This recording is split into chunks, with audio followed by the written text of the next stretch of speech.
Sanctus, Sanctus,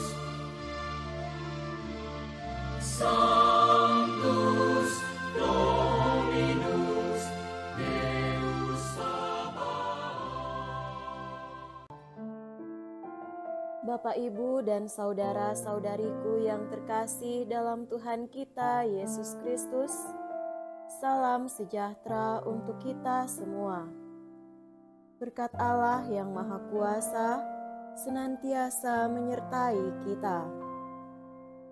Hari Jumat tanggal 24 Januari tahun 2025 adalah peringatan wajib Santo Fransiskus dari Sales, Uskup dan Pujangga Gereja. Fransiskus lahir di Savoia pada tanggal 21 Agustus tahun 1567. Ia seorang yang cerdas, juga berpendidikan tinggi. Fransiskus kemudian ditahbiskan menjadi imam. Ia amat semangat membaktikan diri bagi kepentingan gereja dan perkembangan iman umat. Meskipun karyanya banyak menemui rintangan dan terancam, ia tidak gentar menghadapi ancaman-ancaman tersebut. Kemudian ia menggunakan cara lain untuk menyebarkan ajaran iman dengan menulis melalui pamflet-pamflet dan ditempelkan di seluruh dinding kota. Hal tersebut berhasil. Dalam waktu singkat, 25.000 orang bertobat.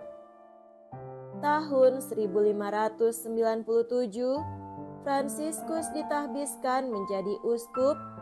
Ia dikenal sebagai uskup yang bijaksana, ramah, dan menyayangi umatnya. Pendiri suster-suster visitasi ini meninggal tahun 1662 di Lyon, Prancis. Fransiskus adalah orang kudus yang merintis penggunaan surat kabar dalam pewartaan iman. Ia digelari pujangga gereja dan pelindung para penulis dan pers Katolik. Marilah kita mendengarkan dan merenungkan bacaan-bacaan kitab suci. Dalam nama Bapa dan Putra dan Roh Kudus. Amin. Bacaan pertama dari surat kepada orang Ibrani, bab 8, ayat 6 sampai 13. Saudara-saudara, sekarang Yesus telah mendapat suatu pelayanan yang jauh lebih agung karena Ia menjadi pengantara dari perjanjian yang lebih mulia yang didasarkan atas janji yang lebih tinggi. Sebab sekiranya perjanjian yang pertama itu tidak bercacat, tidak akan ada tempat untuk yang kedua. Allah sudah menyadarkan mereka akan cacat itu ketika Ia berkata, "Sesungguhnya akan datang waktunya, demikianlah sabda Tuhan. Aku akan mengadakan perjanjian baru dengan kaum Israel dan dengan kaum Yehuda, bukan seperti perjanjian yang kuadakan dengan nenek moyang mereka, yakni waktu aku memegang tangan mereka untuk membawa mereka keluar dari tanah Mesir. Mereka tidak setia kepada perjanjianku itu, maka aku menolak mereka." Demikian sabda Tuhan. Tetapi sekarang, inilah perjanjian yang kuadakan dengan kaum Israel. Aku akan menaruh hukum-Ku dalam akal budi mereka dan menuliskannya dalam hati mereka. Aku akan menjadi Allah mereka dan mereka menjadi umat-Ku. Mereka tidak akan lagi mengajar sesama warganya atau sesama saudaranya dengan mengatakan, "Kenallah Tuhan." Sebab mereka semua, besar ataupun kecil, akan mengenal Aku. Sebab Aku menaruh belas kasihan terhadap kesalahan mereka dan tidak lagi mengingat dosa-dosa mereka. Dengan memaklumkan perjanjian yang baru ini, Allah menyatakan bahwa perjanjian yang pertama itu tidak berlaku lagi.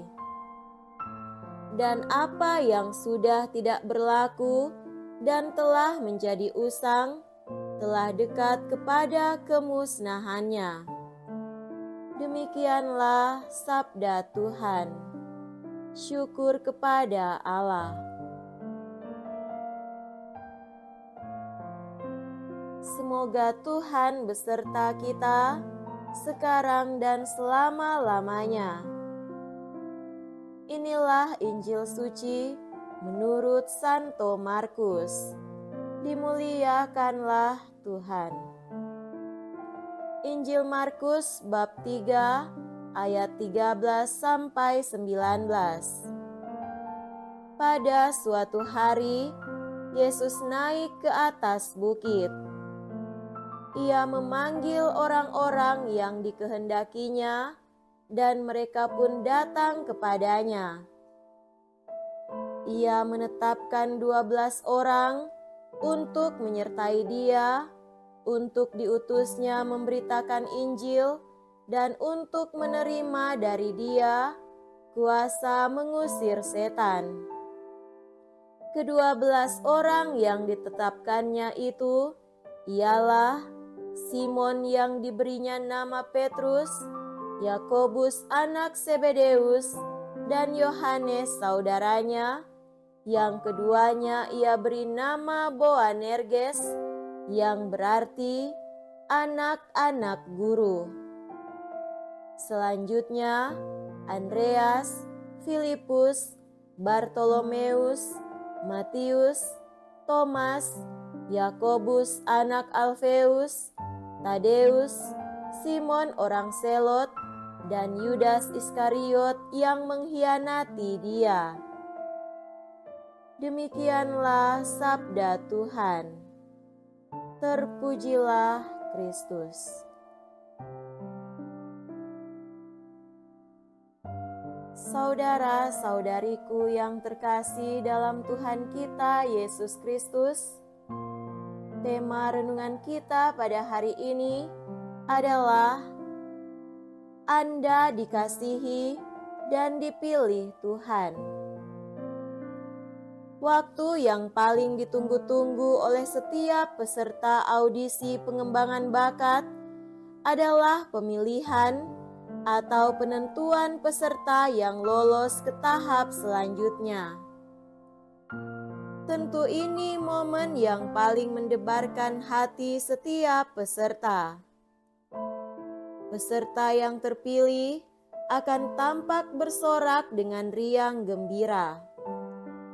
Peserta yang tidak terpilih tentu merasa sedih dan berusaha menerima keadaannya untuk pengembangan lebih lanjut. Peserta yang terpilih akan mempersiapkan diri lebih baik lagi untuk mencapai puncak penganugerahan paling bergengsi yang menjadi dambaan setiap peserta audisi. Saudara-saudari terkasih, dalam bacaan Injil Markus hari ini, kita melihat momen istimewa ketika Yesus memanggil 12 murid. Ayat 13 mengatakan, "Kemudian naiklah Yesus ke atas bukit. Ia memanggil orang-orang yang dikehendakinya, dan mereka pun datang kepadanya. Pemilihan murid-murid ini adalah panggilan pribadi dari Yesus. Mereka tidak dipilih karena kehebatan atau kesempurnaan mereka, tetapi karena kehendak Yesus yang penuh kasih. Bacaan dari Ibrani bab 8 ayat 6-13 melanjutkan tema ini dengan menegaskan bahwa kita hidup dalam perjanjian baru yang diperbarui oleh Kristus. Dalam perjanjian baru ini, Allah menulis hukum-Nya dalam hatimu dan berjanji untuk tidak lagi mengingat dosa-dosamu. Ini adalah tanda betapa Anda dikasihi dan dipilih untuk hidup dalam hubungan amat dekat dengannya. Panggilan Tuhan adalah anugerah yang luar biasa. Sama seperti Yesus memilih 12 murid-Nya, Anda dan saya juga dipilih Tuhan untuk menjadi bagian dari karyanya di dunia ini. Namun, pilihan ini bukan tanpa tujuan. Ketika Yesus memilih murid-murid-Nya, Ia mempersiapkan mereka untuk diutus-Nya memberitakan Injil. Tuhan memanggil kita bukan hanya untuk menerima kasih-Nya, tetapi juga untuk menjadi saluran kasih itu bagi orang lain. Mungkin Anda merasa tidak layak atau tidak mampu. Kita semua memiliki kelemahan sama seperti para murid. Petrus menyangkal Yesus, Thomas meragukannya, dan yang lain sering salah paham tentang misinya. Namun, Yesus tidak pernah menyerah pada mereka. Ia melatih, menegur, dan memimpin mereka hingga mereka siap menjadi saksi-saksinya. Jangan takut pada kelemahan Anda, karena Tuhan tidak memanggil yang sempurna, Ia menyempurnakan yang dipanggilnya. Semoga demikian. Amin. Dalam nama Bapa dan Putra dan Roh Kudus. Amin.